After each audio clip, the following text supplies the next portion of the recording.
Gurubhyom Namaha. Earlier, 17th chapter of Bhagavad Gita, Gunatraya Vibhagam, about gunas it was speaking of. I had covered about the three types of tapas Bhagavan has mentioned. Tapas by body, tapas by speech, and tapas by mind. Now I am talking on tapas by mind. Mind is a very difficult aspect to be controlled, and Arjuna says, Chanchalam hi manah Krishna pramadhi balavadhrudam tasyaham nigraham manye vayu rivasu dushkaram. It is very difficult to control mind. It is like you cannot control air. You cannot close the air in any way. It is like that the mind cannot be controlled. And Bhagavan says, Asamsayam mahabaho manu durnigraham chalam. Mind cannot be controlled and it is chalam. It keeps on moving. Then what is the way? Bhagavan gives the solution. Abhyasena tu kaunteya vairagyena gruhyate. He has given two principles. One is by practice, another is by vairagyam. Vairagya means philosophically leaving everything. Okay. The same thing was said by Patanjali in Yoga Shastra. We will go into that little later. But what is the tapas by mind? The 17th chapter, 16th sloka, on which we are concentrating at the moment, it speaks manah prasada, saumyatvam, maunam, atmanigraham, bhava samsuddhi, ichetat. What are they? Manah prasada. Mind should be very pure. That's what Vivekananda says. Mind should be pure. Then only you can receive any yoga or God or any kind of intellectual affair you wanted to do. Then saumyatvam. It should be soft. Then maunam, silence. Then atmanigraham. Atma means, technically you may call it mind controlling of the mind. And then straightforwardness. Samsuddhi, bhava samsuddhi. That means you should be very clear. Not, you are not hypocrites or crooked men. You should be bhavam very clear what you wanted to say. So, these things I have put it in the form of the same thing which Slokam was telling. I have put it in the form of chart. Keeping pure, good thinking, minimum talk. You may call it, silence is not exactly the one. Silence will be helpful in that sense. Controlling of mind by yoga. Then straightforwardness. Let us go one by one. The subject is very big. I don't make any pretensions that I will make an exhaustive thing in a small video like this. This is the introductory, you may call it. On a later level, I am hearing Yoga Darshan in SVBC. It is supposed to go for 9 months. This yoga control of Patanjali Yoga Sutras, there are about 190. It is very difficult to give a short speech, but I will be coming out at a later date some of the gist of that particular one with a proper presentation. At the moment, I am concentrating on purity of the mind. Purity of the mind, I want to give one simple example, not to go into big speech. You take the case of a small child. How, when you catch him, does he have any hate? Does he have any preconceived idea to get something from you? Does he have any mind to cheat you or to attract you somewhere to get some chocolate? No. He doesn't have hate, he doesn't have anything. He's pure love and he doesn't have any too many feelings, bad feelings particularly. So what you call it purity.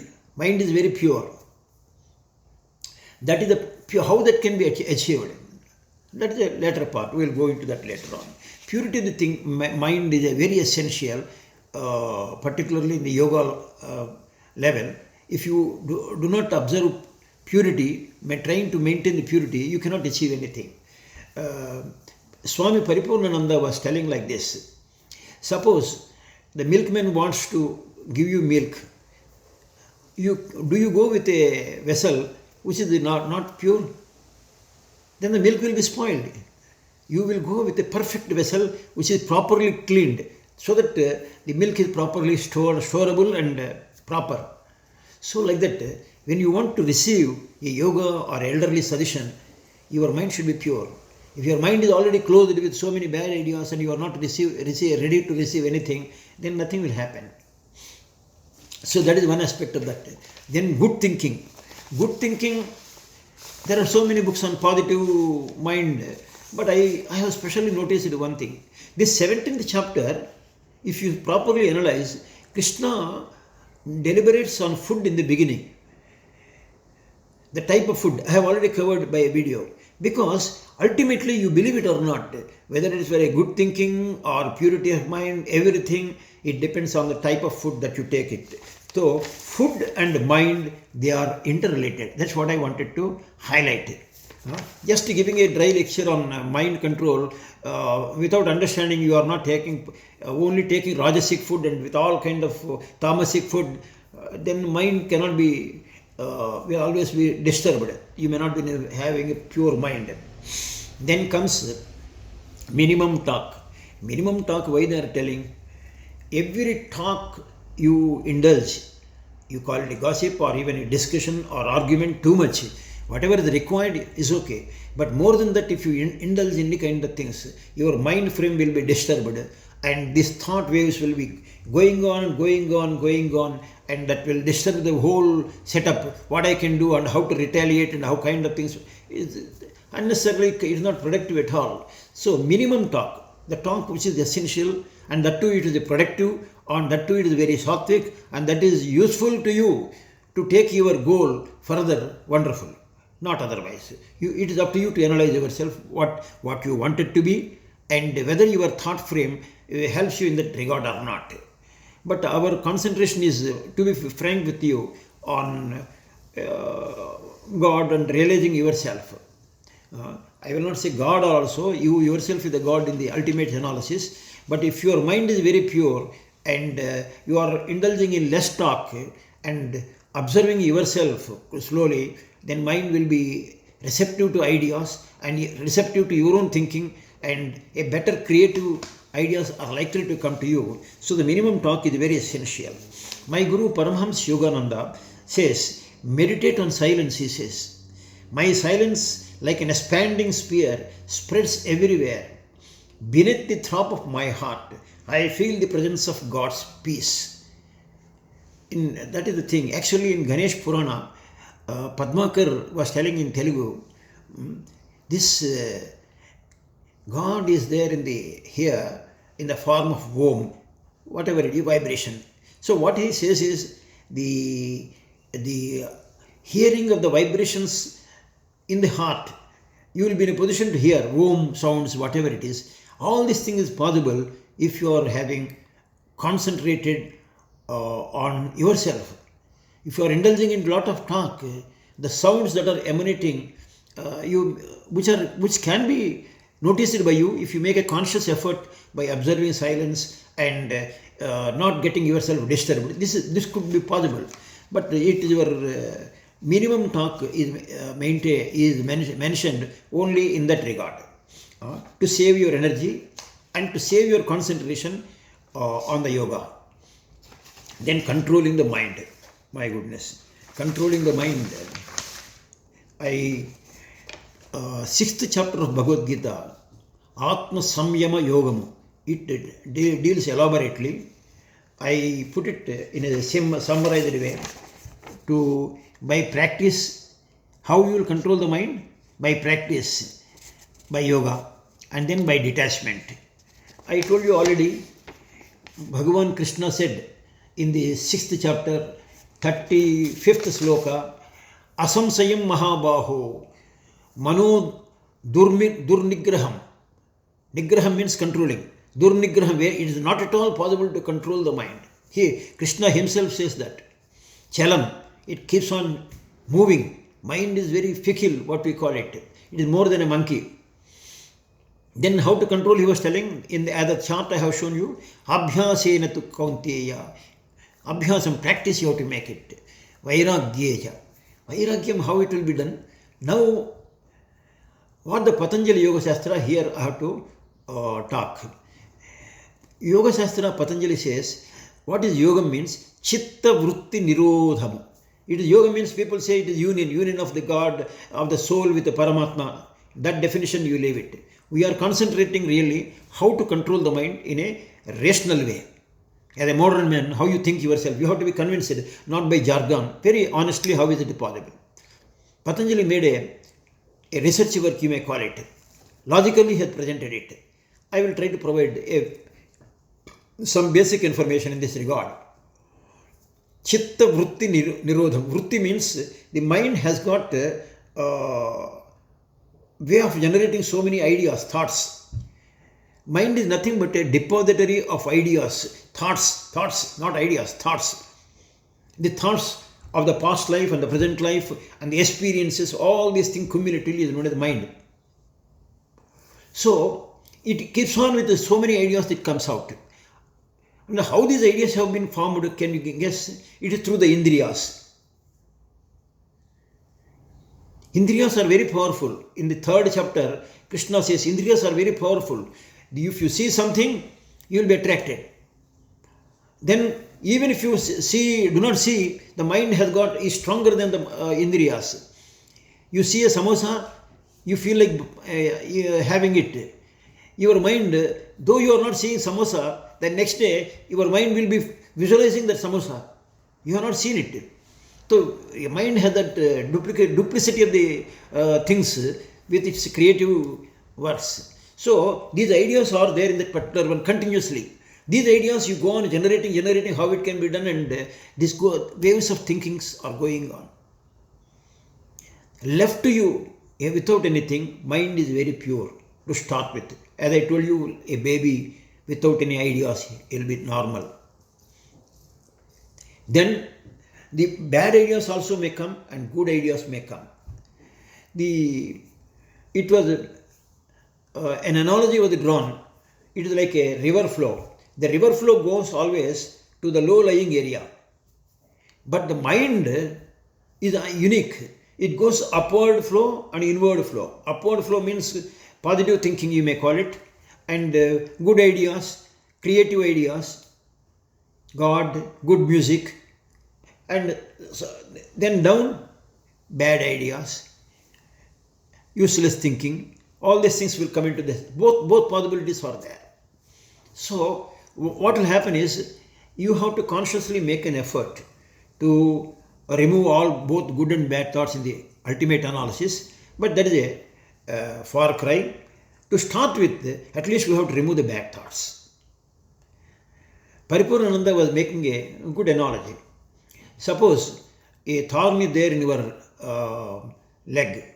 You will remove the thorn in the leg with the help of a thorn. After that, you will throw away both the thorns.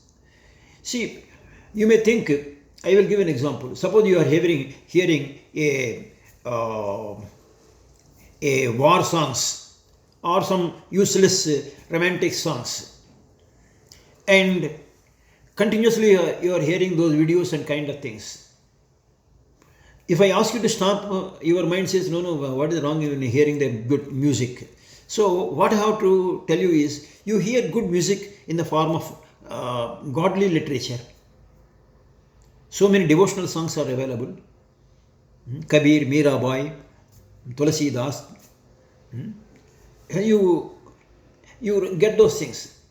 At the highest level, after hearing one or few songs even of the devotional songs, continuously you can't hear. Then you are hearing these things to inspire yourself. After that, you are silent and observing yourself by meditative techniques, going into a silence, absolute silence. Silence is gold, speech is silver. So mind has to go without any ideas. There is no question of good or bad. Even both have to go out, then only. My Guru says, he gave another way of presentation, my Guru. What he says is, how to control the habit. Habit is it a master or slave? I am also not up to the mark. Sometimes I have conquered my habits. Sometimes I'm losing. But I am not going to be bothered by the few occasions of failure. As Vivekananda and my guru says, doesn't matter. You make continuous efforts. If you have failed once, after making 4 success stories, once in a way you may fail. Again, you raise up every time you fail. Get up and make a conscious effort. That's what they say. Anyhow, coming to Yoga Shastra, what special word he says about Abhyasa. Abhyasa means, what is the definition of Abhyasa? It is not, Abhyasa means in English we say practice. It is not exactly that. It is more than that. What the definition is, according to Patanjali, Tatra sthite yatyo abhyasaha. Yatno abhyasaha. Tatra sthite yatno abhyasaha. That means mind becomes sitting in that place. That is required.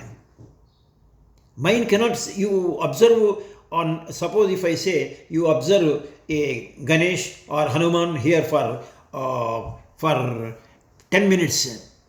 1 minute I challenge you, after 1 minute you will be, your mind becomes something else, some other thought will go on coming. The concentrated thinking on one point is the first priority.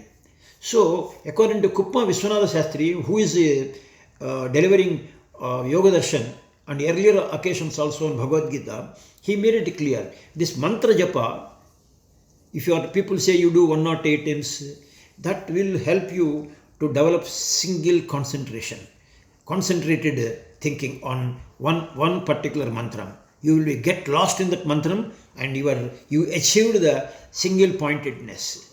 Once the single pointedness is achieved, then half the battle is won. Then mind becomes pure.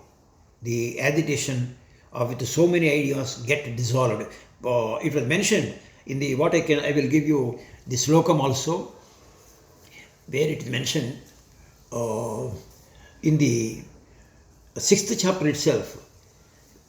After in the meditation, with the help of a guru, you will, or reading kind of literature, when you are doing yoga by this mantra or otherwise by doing Om, the ideas and the thoughts, bad thoughts, good thoughts, both get dissolved and your consciousness becomes pure.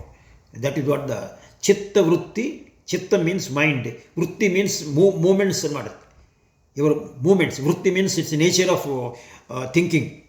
Nature means good and bad, as I told you, all kind of vritti. It's what is the nature. Chitta vritti. Mind has got a nature to revolve itself in what you call in the revolve, restlessly, moving. So, chitta vritti nirodham, stopping. How to stop that particular one? That is the idea. I have developed it. Honestly, it is my own thinking. Suppose you must have seen in a pendulum is going on. The pendulum is going very fast. And you want to stop that, the speed of that one. What you do? You stop it, something like that. Then the speed will come down. Like that, this particular mantra, when you are doing this, the speed of the mind gets reduced, and almost if it becomes zero, that is what we call it samadhi. That may not be fully possible, but some level you get peace of mind, my guru says. Don't talk big things, but at least if you get the peace of mind, you are lucky.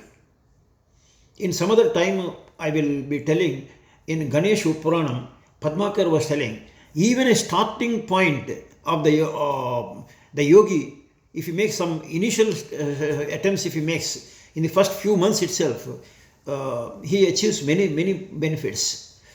The health will improve, the tejas, the shining in the face will come, the talk will be very clear, the articulation, his thinking will be pure and clear, and it will be manifold.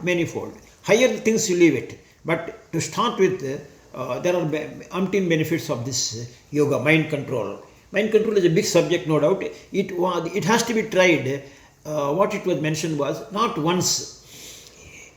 You have to do it repeatedly. What they say is repeatedly. Why they are telling is Patanjali says prayatnan means abhyas is nothing kind of effort, more than effort.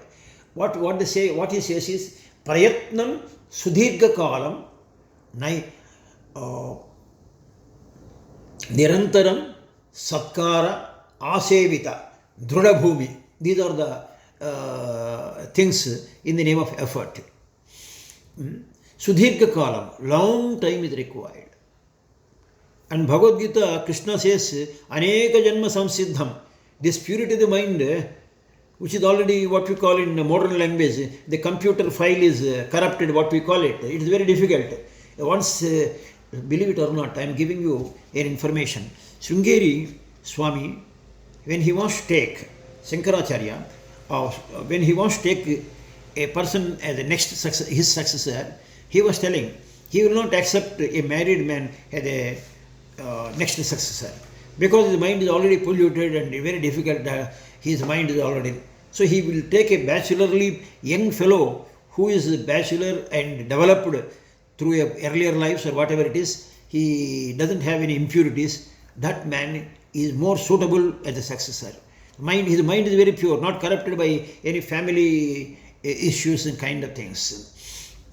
So then Sudhirga Kalam, Nirantaram. Nirantaram means Kuppa Vishwanath Shastri was making a jovial remark.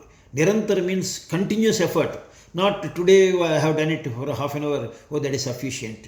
And after 2 days I will do little more. 2 days I am not having good health, or some other important assignment is there. So it is not, you are not doing regularly, nor with all the steadfast seriousness. So that is not sufficient. Nirantaram, continuously you have to make an effort. That means you should be in your conscious, I want to become yogi, I want to control my mind. That should be uppermost in your mind, and the effort should be continuous in whatever way you are doing it. It is not necessarily only morning, evening meditation.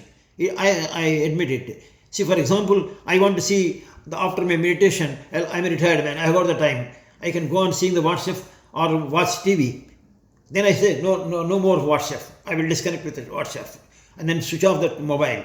And then TV. My guru was also, only important news for 20 minutes, 15 minutes I will hear. Then after that, no TV. And while I am walking, I will not have bad friends. I will only have a friend who is also equally interested in spiritual matters, Gita. Then as I walk with him, I may exchange some good ideas. Or if no one is there, I will be looking to the stars and thinking of the pure nature and the God that has created. Only in the name of some good thinking I will be trying to get it. That is the idea. That is an effort we have to make, continuous effort. Then Satkara means how to explain, with interest. For example, you are making a sweet because one of your important relative is coming, whom you like. Then how nicely you will prepare. With all concentration you will prepare. So like that, you are attending an important marriage, then how you dress up.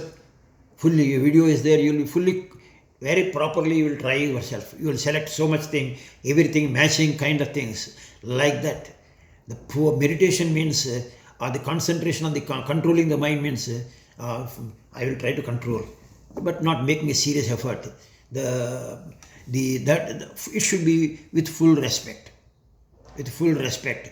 It is it is an opportunity to myself to control my own mind and to develop myself. I have to make a conscious effort to see this particular effort is made scientifically in the lines that are suggested in the Yoga Shastra. That inclination and that interest, that seriousness has to be imbibed. That nobody else can say with. And then Drudabhumi. Drudabhumi means if you make this effort continuously, then it becomes strong. Your mind becomes strong. If your mind is weak, some effort you are making, your mind is already very strong to have, because of the earlier bad habits you have got it wants to go in the bad direction. So your little effort will not sufficient. So you have to make more effort. Now more effort means continuously do the effort. Effort is not just meaning of the effort in the normal English language.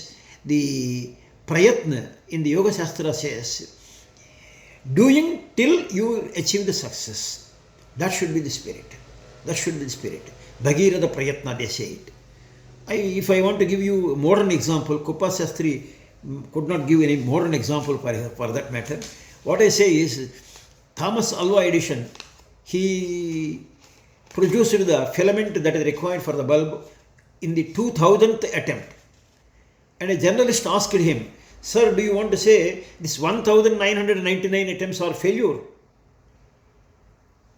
Thomas Alva Edison said, "No, they are all also successful stories in the sense I came to know that they are all not fit for filament." So you, without making further efforts, you cannot make any real progress. The effort should be continuous, and even the cost of failures, you should continuously make an effort.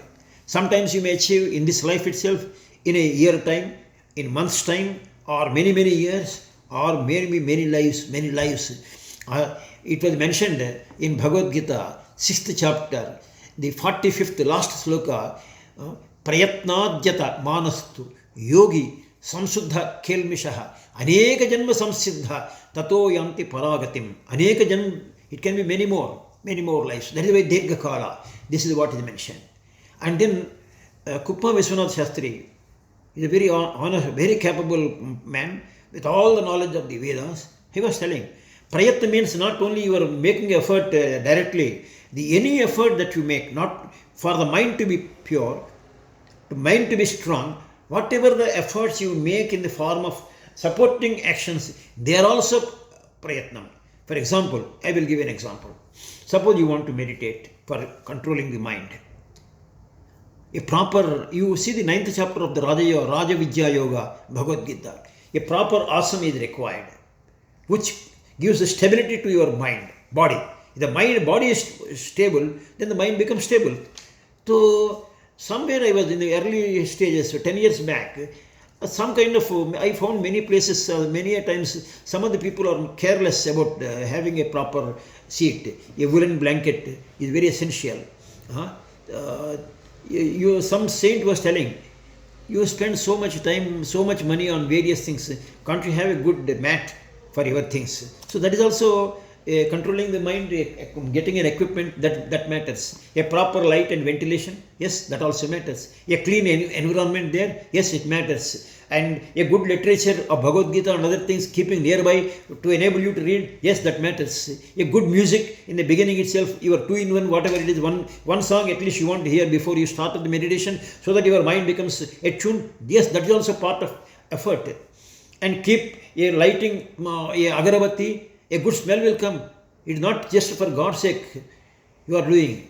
And particularly in camphor, what it was mentioned in Lalita Sahasranamam, Karpura Vitika Moda Samakarsha Digantara. It is not Karpuram when you are putting for the God. It is not God is enjoying that kind of thing. You are showing as a matter of formality. When that Karpuram smell, you take it after showing it to the God. That Karpuram smell will, what you call, electrify you. It gives you very positive feeling and positive mind, and to make the effort better. Or when you want to make an effort to bring the mind to calmness. So for that, whatever the atmosphere, environment you create yourself, that matters. For example, let me tell you, if my family members are likely to call me, disturb me, I will arrange what all the things they need it before I start my meditation, and I take their permission, nothing else to do it. Then I take a glass of water also, I will keep it nearby. That is essential. And I do some exercises also, breathing exercises and external physical exercises, so that body is strong enough to sit there for 1 hour.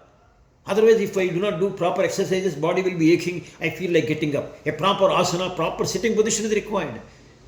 All these things are required. And after taking bath, so that my body is also, it's a proper effort, so that body will not produce any kind of disturbance to you. Everything that matters. So yes, it was mentioned, Prayatna means not just making mind effort directly. That effort, cumulatively, so many other environmental factors that you are creating also forms a part of the effort. Then ultimately, just like a film to be successful, a story is there, makeup man is there, lighting man is there, so many persons are there, music is there, then editing is there, so many people together that film will be successful. So that type of effort is required. One more last but not least is, it was mentioned in the 6th chapter itself. You want to do analyze, self-analyze and improve your things. But if you have taken heavy food, no, you can't do anything. Eating less. What they say is, yuktahara viharasya, yukta chestasya. It was mentioned in the 17th chapter, 17th sloka of 6th chapter. Yuktahara. I don't have to say, it should not be very pungent food, it should not be stale food, it should be very soft food, not heavy food, not less food, not less sleep, not more sleep. Everything should be balanced. Samatta yoga muchyate. And one of the concluding points of this particular control mind, I have to say, the first sloka I will talk on that, because many saints talked on that. When we are asked to talk on yogi, Krishna says very clearly, anasritaha karma phalam, anasritaha karma phalam, karyam karoti, karotiya, sannyasi yogicha. What does it mean? Anasrita, don't expect any result and do your work, whatever comes to you, whatever is duty ordained on you. Then mind will not be disturbed. If you expect fruit, mind gets disturbed so often and mind will not have any things. That is why when you are meditating, I want to get this result, I want this get promotion. If you do think on that result, on the fruit of that particular one, mind will be disturbed. Whether don't bother too much about the result when you are doing meditation. Concentrate on that. Switch off the mobile, forget about everything. Whatever be the result, that should be there.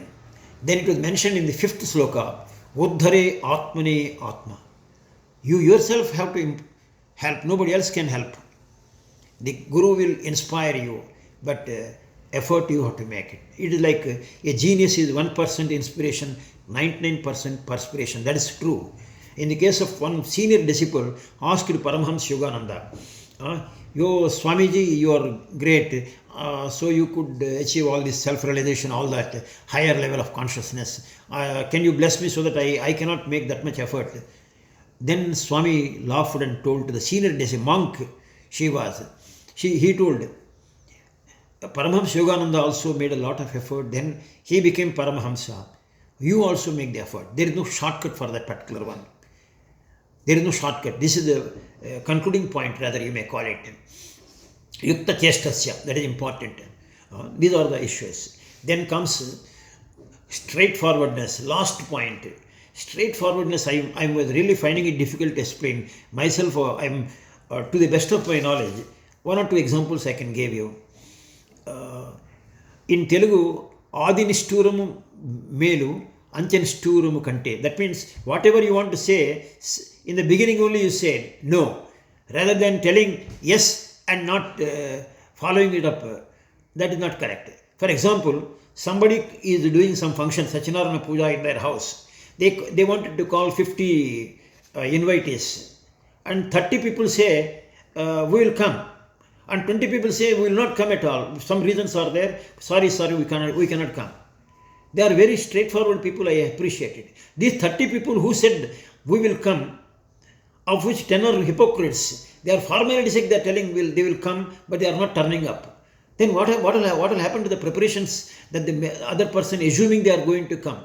So what matters is straightforwardness. In some other occasions, somebody says, I will come at 10 o'clock to take you to the hospital.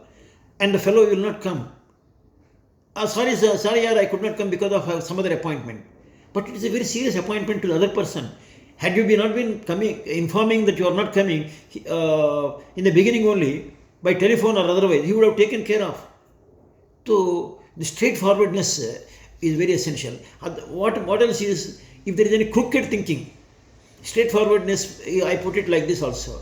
You talk to somebody, or you pretend to hear somebody to get his favor. When a boss is telling something, whether he is telling sense or nonsense, you pretend to hear him and applaud him. Okay, sir, nice. It is a hypocrisy. If it is not okay, one Tata was telling, when he conducts board meeting, I don't want any yes persons. I want the meeting no persons, no people I want. Yes, people only buttering people. That will not take you anywhere. Straightforward people means you should be in a position to say, call a spade when it is required. Say that, but don't hurt the people. So make the point very clear so that it will be useful to you and others also. Suppose somebody calls me to a